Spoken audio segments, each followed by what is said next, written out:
आपण पाहत आहात कराड टुडे न्यूज।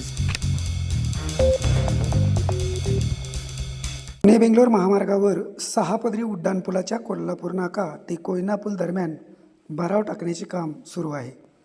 रोडच्या दोन्ही बाजूला भरावाच्या भिंतीसाठी पॅनेल टाकण्याचे पहिल्या टप्प्यातील काम पूर्णत्वास गेल्याने सातारा बाजूकडून कोल्हापूर बाजूकडे जाणारी वाहतूक कोयना पुलापासून वळवण्यात येणार आहे।